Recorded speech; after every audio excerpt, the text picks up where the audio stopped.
आपल्याला कल्पना आहे की प्रधानमंत्री नरेंद्र मोदीजी यांनी किसान सन्मान योजना सुरू केली आणि आमच्या शेतकऱ्यांना 6,000 रुपये हे मोदीजींच्या वतीनं देण्यात येतात।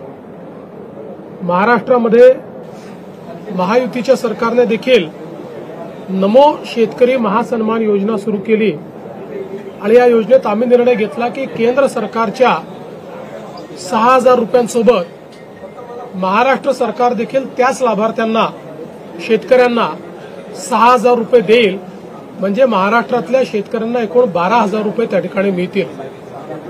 आपल्याला कल्पना आहे की या संदर्भात दर 4 महिन्यांनी आपण 2,000 रुपये त्या ठिकाणी त्यांच्या खात्यामध्ये देतो, 2,000 केंद्र सरकार देते, असं 3 हप्त्यांमध्ये आपण हे पैसे देत असतो।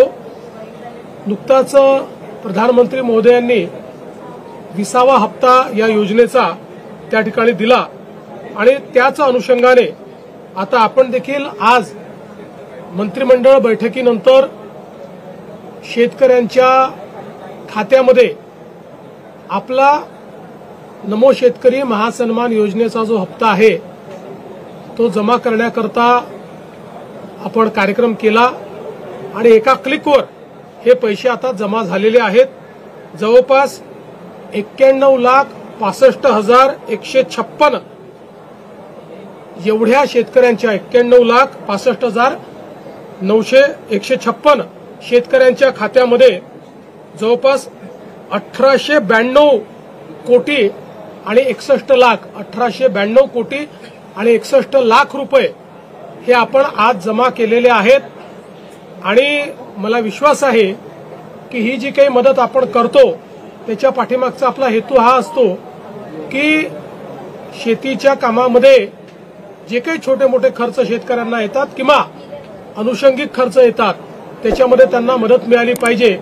आणि निश्चितपणे आपल्याला कल्पना आहे की या महासन्मान निधीचं सर्वच शेतकरी सातत्याने स्वागत करतात, त्यामुळे आज ते पैसे आम्ही जमा केलेले आहेत।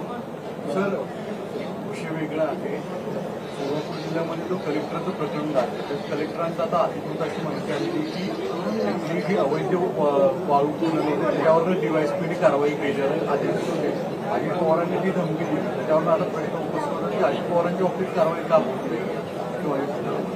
बघा, असं आहे की या संदर्भात जी काही कायदेशीर कारवाई करायची ती कायदेशीर कारवाई झालेली आहे। प्रकरणाची अजून पूर्ण माहिती आणि रिपोर्ट हा माझ्याकडे आलेला नाही, तो जिल्हाधिकाऱ्यांना मी मागितलेला आहे, तुम्ही मागणार आहे। एक गोष्ट आपण लक्षात घेतली पाहिजे की अजितदादांनीही या संदर्भात स्पष्टीकरण दिलेलं आहे।